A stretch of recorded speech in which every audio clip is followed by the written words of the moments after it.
All right, so it has finally happened. Dario Saric is signing with the Golden State Warriors in NBA free agency, a move that we've been talking a lot about here on this show that I thought would make a lot of sense for the Dubs, and it is finally official. This is Golden State Warriors Today by Chat Sports. I'm Chase Sr. I'm going to list 10 reasons why I like the signing, and there's a lot to discuss about Saric's fit with Golden State, what he does well, and why I was advocating for the Dubs to make this move. But first, this is why you subscribe to the show. It's very early on a Saturday morning. I saw the notification from Woj. Producer Jack was hitting me up saying, Dario Saric signing with the Dubs, and we're putting together a video. Haven't even had an opportunity to have my coffee yet, and yeah, I'm obviously not at the Chat Sports studios. I'm not even at my home studio. I'm down in Austin, Texas right now. Took about a 3-hour drive after we went live on Warriors Today last night to get a little bit of a breather, change of scenery, and experience a new city here. So I'm coming to you from the Airbnb, and we're getting this video out well before any other Warriors YouTube channel, and we're on the road to 60,000 subscribers. So regardless of where I am, when the Warriors make a move, I'm here to break it down for you. So Woj with the tweet at about 7:30 a.m. East Coast time on Saturday morning that free agent forward Dario Saric has agreed to a 1-year deal with the Golden State Warriors. Sources tell ESPN Saric was one of the most sought-after players left on the free agency market. And we've been talking about this move over the last week and change now, because last Friday it was reported by Monty Poole of NBC Sports Bay Area that there was a good chance that Saric would ink a deal with Golden State. And then Anthony Slater had reported a couple of days ago for The Athletic that the Dubs' interest in him was still very high. Then we uncovered some more reports that Golden State was only going to bring him in if he would sign for a veteran's minimum contract. And here on Saturday, 8 days into free agency, the Dubs finally get it done.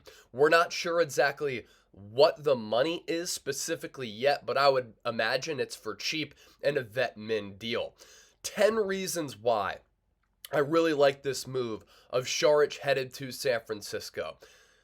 Obviously, number one, the Warriors needed size. The Lakers series proved that, and heading into this year, the Lakers are once again going to be long, athletic, and tall. The Denver Nuggets are the reigning NBA champions, and they have a lot of size, led by the two-time MVP and the unicorn in Nikola Jokic. And Saric is able to give the Warriors size at 6'10", but playmaking size, and a guy who can also hit the three. He can play the 4, he can play the 5, more on that coming up, but he can also hit the three-point shot, which offers the Warriors some floor spacing and opens up some driving lanes for the other players on this floor. He can help lead that second unit, or he can be a spot starter depending on what starting 5 Steve Kerr wants to go with here.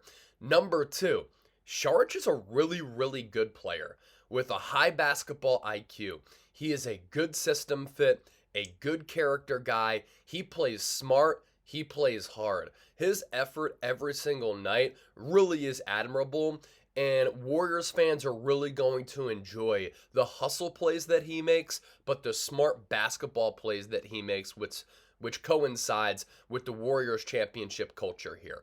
Number 3, Saric can pass out of the high post like Draymond Green, but if you need him to mix it up and body guys down low on that low block, he can do that as well.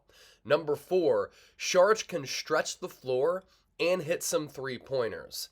He missed the 2021-2022 season with a torn ACL. He comes back this past year, splits time with the Phoenix Suns as well as the Oklahoma City Thunder, and he knocked down about 39% of his threes.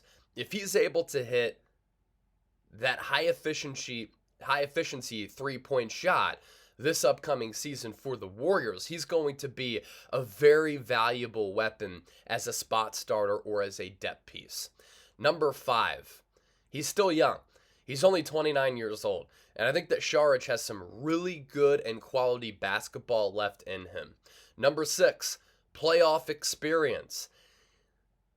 He averaged 17 points per game, 7 rebounds, and 3.5 assists with the Philadelphia 76ers in the 2018 playoffs. And then in 2021 with the Phoenix Suns, as they made that run to the NBA Finals before losing to Giannis and the Milwaukee Bucks in the championship, he averaged 10.5 minutes for the Suns in 14 playoff games. Number 7, Saric was a very sought-after player. And for the Warriors to bring him in, I think it's a good get because it shows that other teams were interested in him and that he had value across the NBA, as this 30-team league definitely shows value in a player like this. Number 8, I think that Saric gives the Warriors a lot of lineup versatility. That is something that they certainly need. They were pretty one-dimensional last year, and that's why the trade for Chris Paul also makes some sense as well, because they were just way too Steph Curry reliant. And at 35 years old, how long are you going to rely on Steph Curry to be your one-dimensional offensive style? By bringing in Saric, it changes things up a little bit. And Chris Paul, who played with Saric with the Phoenix Suns, they have that level of familiarity. Chris Paul and Saric, as part of your bench unit, you could do a lot worse than that in the NBA. And I think that that is a bench unit now that becomes deeper and can help you throughout the course of a playoff run and a playoff series. Number 9, Saric can play the 4. He can also play the 5. He's 6'10", so he's big enough to play the 5, and Steve Kerr obviously has showed a willingness to play smaller players at that center spot in what has become a positionless team in a positionless NBA. And then number 10, this is a guy that you want in a playoff series. He's tough. He's not scared. He's not going to run away from the moment. He's not going to run away from contact. He's not going to run away from a challenge. And that's part of him coming from that European basketball blood where the game is so fundamental. But over there, he got drafted by Philadelphia. He was a draft-in stash by Sam Hinkie in the Process era. And he goes back over to Europe, and he played in a lot of raucous environments and a lot of high-leverage type of basketball games. So he's really used to high-stakes type of hoops, and the Golden State Warriors figure to play a lot of high-pressure type of basketball here this upcoming season. He is fully recovered from an ACL injury that cost him the 2020-2021 season. He has averaged 11 points, 5.5 rebounds, almost 2 assists in 7 seasons in the NBA. Combined stops with Philadelphia.